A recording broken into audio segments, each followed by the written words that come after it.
और आज है 4 जनवरी और समा तकरीबन 4:15 हुए हैं, 4:15। तो आज सुबह से बहुत कल रात से बहुत गहरी फॉग थी और तकरीबन 2, ढाई, 3 बजे के आसपास धूप चढ़ी है, नहीं तो सुबह तक फॉग थी।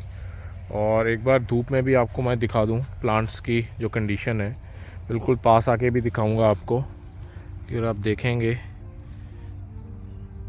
बिल्कुल हेल्दी पड़े हैं। और नई जो ग्रोथ है उसमें भी कुछ आपको ज़्यादा नज़र नहीं आएगा, ये सारा फंजीसाइड का है।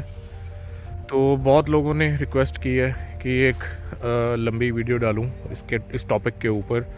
वैसे तो मैं पहले जो वीडियो डाली है अभी रिसेंटली, उसमें 2 लिंक्स मैंने दिए थे जिसमें ये सारे टॉपिक्स ऑलरेडी कवर्ड हैं, लेकिन फिर भी आज सबकी रिक्वेस्ट पे मैं एक लंबी वीडियो डालने लगा हूँ जिसमें ये सारा कुछ एक्सप्लेन करूँगा कि कॉन्टैक्ट फंजीसाइड कौन सा बेटर है और क्या जो शेड्यूल है हम फॉलो कर रहे हैं, जिससे मतलब प्लांट्स को काफ़ी जो हेल्थ वाइज है वो काफ़ी अच्छे रह रहे हैं।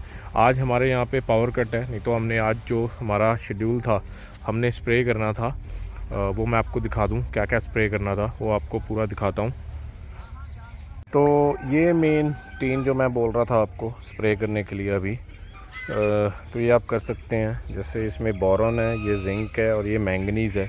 अगर आपने ये नहीं करना इनके साथ तो आप मैग्नीशियम सल्फ़ेट भी कर सकते हैं। हम जैसे सल्फ़र डाल रहे हैं तो उसकी जगह फिर मैंगनीज़ कर रहे हैं और मैग्नीशियम सल्फ़ेट भी देंगे एक बार।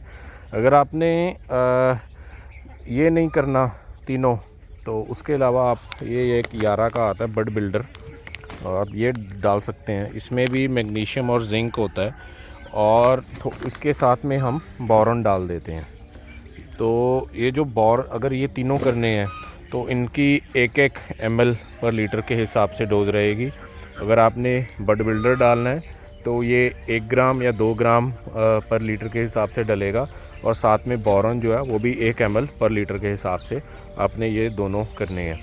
और जो सल्फ़र है ये वाला WDG, इस WDG का मतलब होता है वाटर डिस्पर्सिबल ग्रैन्यूल्स, मतलब जो पानी में घुलने वाले होते हैं, और 80% भी आता है, 90% भी आता है, वो जो मर्ज़ी ले सकते हैं। एक सल्फ़र बेंटोनाइट आता है, वो ज़मीन में डालने वाला होता है, वो पानी में नहीं डालना। जो पानी में डालने वाला होगा वो WDG वाला होगा। तो ये 2 से 3 ग्राम डलेगा, लेकिन ये वही करें जिनके यहाँ पे अभी ठंड है। गर्म इलाकों में सल्फ़र मत यूज़ करना, आपके पौधे डैमेज होंगे। आपने ये सल्फ़र वहीं पे होगा जहाँ पे मतलब ठंड रहती है। तो अभी जैसे हल्की फुल्की रात की ठंड है, चल जाएगा। अगर ज़्यादा गर्मी है तो सल्फ़र अवॉइड करें, उसकी जगह आप कोई भी फंजीसाइड यूज़ करें, और सल्फ़र आप तब बेसल डोज डालें, स्प्रे ना करें। तो फ़िलहाल जो अभी है फ़िलहाल तो फंजीसाइड का तो मैं बता ही चुका हूँ आपको। तो मेन न्यूट्रिशन जो देना है, अकेला NPK पे ज़ोर नहीं देना, हर चीज़ देनी है। इसके अलावा आयरन भी देना है, जो एक माइक्रो न्यूट्रिएंट होता है पूरा, ये वाले सारे मिनरल्स होते हैं, वो भी स्प्रे करना है हमने। तो ये स्प्रे करेंगे तो आपका अच्छा रिज़ल्ट आएगा। और सबसे पहले दिन हम अपना शेड्यूल शुरू करेंगे, और सबसे पहले दिन हम करेंगे सिस्टमेटिक फंजीसाइड। सिस्टमेटिक फंजीसाइड हम इसीलिए कर रहे हैं, अगर आपके प्लांट के अंदर कोई भी फंगस सेटल होकर बैठी है या मतलब लगी हुई है, तो सिस्टमेटिक फंजीसाइड उसको अंदर से ख़त्म करना शुरू कर देगा और प्लांट अपने न्यूट्रिशन लेना शुरू कर देगा। तो इसके लिए हम कोई भी सिस्टमेटिक फंजीसाइड कर सकते हैं, चाहे जो कार्बेंडाजिम और मैंकोजेब का कॉम्बिनेशन है, जैसे वो साफ़ आता है वो कर सकते हैं, या फिर अजॉक्सिस्ट्रोबिन डेफोकनाजोल का जो कॉम्बिनेशन आता है जिसमें आप एमिस्टार टॉप है या टाटा का हेडविन है वो कर सकते हैं। और अजॉक्सिस्ट्रोबिन और टबुकनाजोल के काफ़ी कॉम्बिनेशन आते हैं, जो एक इफ़को वाला भी आता है प्रोडक्ट, वो कर सकते हैं। या फिर ट्रेफ्लॉक्सिस्ट्रोबिन डेफोकनाजोल और सल्फ़र, ये एक सॉल्ट आता है, ये ट्राईशॉट ब्रांड है, ये भी कर सकते हैं। ये भी काफ़ी अच्छा है, हम ये भी यूज़ कर रहे हैं। तो अब इनमें से कोई भी एक हमने यूज़ कर लेना है और उसको नोट कर लेना है कि हमने डे 1 पे इसको स्प्रे किया था और कौन सी डेट को किया था। और सिस्टमेटिक फंजीसाइड करने के बाद आपने ये ध्यान रखना है कि 2 दिन कम से कम बारिश ना आए, क्योंकि अगर बारिश आएगी उसका उतना ही असर वॉश आउट हो जाएगा सिस्टमेटिक फंजीसाइड, तो वो आपको रिपीट करना पड़ेगा। तो अब हम चलते हैं 5वें दिन के और डे 5। उसमें हमने देना है जिंक, मैग्नीशियम और बोरॉन का कॉम्बिनेशन। ये इकट्ठे नहीं आते, आप अलग अलग कर सकते हैं, मतलब तीनों को एक साथ स्प्रे कर सकते हैं। जिंक, मैग्नीशियम और बोरॉन सबकी मात्रा 1 ग्राम या 1 ml पर लीटर के हिसाब से रहेगी। मतलब आपने जिंक 1 ml डालना है, मैग्नीशियम 1 ml डालना है, बोरॉन 1 ml डालना है। अगर ग्राम में है, मतलब पाउडर है, तो वो 1 ग्राम के हिसाब से होगा। नहीं तो एक यारा का बड बिल्डर आता है, उसमें जिंक और मैग्नीशियम दोनों होते हैं, तो हमें बोरॉन अलग से डालना पड़ेगा। तो यारा बड बिल्डर का जो रहेगा 2 ग्राम पर लीटर के हिसाब से रहेगा, और बोरॉन है वो 1 ml या 1 ग्राम पर लीटर के हिसाब से रहेगा। तो ये 5वें दिन हमने प्लांट्स के ऊपर अच्छी तरह से ये स्प्रे करना है, ताकि कोई भी अगर उनको ये डेफिशिएंसी होगी तो ये भी पूरी हो जाए। और ठीक 5 दिन बाद 10वें दिन डे 10 पे हम कॉपर ऑक्सीक्लोराइड का स्प्रे करेंगे। वो 2 ग्राम पर लीटर के हिसाब से रहेगा।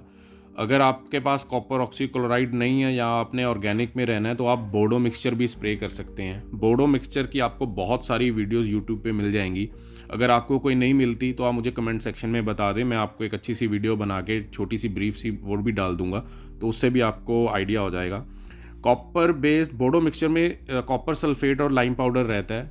कॉपर का मेन जो काम है, इसके ऊपर जो रस्ट वगैरह आ रही है या प्रिवेंटिव स्टेप है कि अगर कोई भी फंगल स्पोर इसके प्लांट के ऊपर आके बैठेगा तो वो ख़त्म हो जाएगा। तो मेन कॉपर का ये है, अगर रस्ट वगैरह है, ऊपर स्पोर बन रहे हैं या कोई और फंगल स्पोर आ रहा है बाहर से, तो उसको ख़त्म कर देगा। और कॉपर स्प्रे करने के बाद 5 दिन बाद हमने NPK स्प्रे करना है। मतलब टोटल 15 डेज़ हो जाएंगे जो शेड्यूल स्टार्ट किए हुए। तो उस दिन हमने NPK करना है। 19-19-19 आता है, जो 19-19-19 या 18-18-18 या 20-20-20 कोई भी NPK हो जो बराबर मात्रा में हो, तीनों जो नाइट्रोजन, फॉस्फोरस और पोटेशियम, वो हमने 10 ग्राम लीटर के हिसाब से स्प्रे करना है। तो वो भी ध्यान रखें कि प्लांट को अच्छी तरह से नहलाना है ऊपर से लेके नीचे तक। और ये ज़रूरी है NPK, क्योंकि अगर कोई भी न्यूट्रिशनल डेफिशिएंसी है तो वो भी प्लांट की पूरी होनी चाहिए। क्योंकि हमने फंजीसाइड दे रखा है, तो उसके लिए प्लांट अब न्यूट्रिशन लेने के लिए पूरा अच्छी तरह से ले सकता है। तो फंजीसाइड के बाद हमने NPK ज़रूर देना है। तो ये आपने मिस नहीं करना स्प्रे, NPK ज़रूर दें। कोई भी NPK मिल जाए, लेकिन बराबर मात्रा में होना चाहिए। और NPK स्प्रे करने के 5 दिन बाद आपने प्लांट्स को एक बार देखना है, मॉनिटर करना है, सुपरवाइज करना है उसमें। तो उसमें आपने देखना है, अगर तो आपके जो रस्ट होती है, जो ऑरेंज स्पॉट्स होते हैं जो इस तरह के होते हैं, अगर तो वो वैसे ऑरेंज पड़े हैं या बढ़ रहे हैं, तो आपने कॉपर ऑक्सीक्लोराइड का 2 ग्राम पर लीटर के हिसाब से स्प्रे रिपीट कर देना है। अगर आपकी जो रस्ट है वो इस तरह से ब्राउन और ब्लैक हो रही है, मतलब दब रही है, मर रही है, तो आपने कोई माइक्रो न्यूट्रिएंट कोई भी अच्छा सा वो कर देना है। ये वाले मिनरल्स हों, ये वाला स्प्रे कर देना है। तो ये वाला स्प्रे करके तो आपका प्लांट कोई भी माइक्रो न्यूट्रिएंट की डेफिशिएंसी है तो वो भी पूरी हो जाएगी।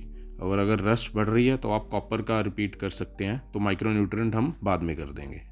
और ठीक पहले दिन जो हमने सिस्टमेटिक फंजीसाइड स्प्रे किया था, उसके तकरीबन 25 दिन बाद हमने दोबारा सिस्टमेटिक फंजीसाइड रिपीट करना है। लेकिन ये ध्यान रखें, जो आपने पहले दिन स्प्रे किया था वो वाला नहीं करना। मैंने तभी बोला था कि जो पहले दिन आपने स्प्रे करना है वो नोट करके रखें, आपने कौन सा किया था। उसके अलावा दूसरा सॉल्ट यूज़ करना है। अगर हमने मान लीजिए पहले दिन को अजॉक्सिस्ट्रोबिन और डफोकनाजोल का कॉम्बिनेशन, चाहे एमिस्टार टॉप है चाहे टाटा का हेडविन, अगर वो स्प्रे किया है, तो अब हम साफ फंजीसाइड जो होता है जिसमें कार्बेंडिज्म और मैंकोसेप का कॉम्बिनेशन है वो स्प्रे करेंगे। तो उससे क्या होगा, जो फंगल स्पोर होता है उसका रेजिस्टेंस नहीं बनता किसी भी दवाई के प्रति। तो ये हमने ध्यान रखना है, कभी भी कोई फंजीसाइड करना है हमेशा रिपीट करके करना है। तो उसके बाद ये फॉलो करेंगे 25वें दिन, तो उससे आपका जो फंजीसाइड का जो सर्कल है, जो फंगल स्पोर का बढ़ने का, वो बहुत मायनों में कम हो जाएगा और आपके प्लांट काफ़ी अच्छी तरह से हेल्दी रहेंगे और रिकवर कर जाएंगे। 30वें दिन मतलब डे 30 पे आपने कैल्शियम नाइट्रेट स्प्रे करना है। ये आप देख लेंगे, कोई भी कंपनी का मिल सकता है। जो पाउडर फॉर्म होता है, जो ग्रैनुअल्स फॉर्म होता है, जो वाटर डिज़ोल्व वाला होता है, पानी में घुलने वाला, वो 2 से 4 ग्राम लीटर का डाल सकते हैं। अगर कोई लिक्विड मिलता है तो वो 1 से 2 ml पर लीटर के हिसाब से डाल के वो स्प्रे कर सकते हैं। कैल्शियम बहुत ज़रूरी है प्लांट्स को, क्योंकि इनकी इम्यूनिटी और इनकी जो सेल का स्ट्रक्चर होता है उसको स्ट्रॉन्ग करना, और प्लांट्स की इम्यूनिटी बढ़ाने के लिए और ग्रोथ के लिए और रूट्स की अच्छी फॉर्मेशन और रूट्स की हेल्थ के लिए कैल्शियम बहुत ज़रूरी है। तो प्लांट्स के डे टू डे एक्टिविटी के लिए कैल्शियम हमने ज़रूर देना है। हमने ये नहीं सोचना कि इसको अपने आप कैल्शियम कहीं मिल जाएगा। अकेला NPK पे जोर नहीं देना या अकेले फंजीसाइड पे जोर नहीं देना, हर चीज़ बराबर मात्रा में देनी है, हर चीज़ मिलनी चाहिए इसको। इसलिए कैल्शियम भी बहुत ज़रूरी है। बहुत लोग कैल्शियम को अवॉइड करते हैं या अकेला बेसल डोज में डाल देते हैं।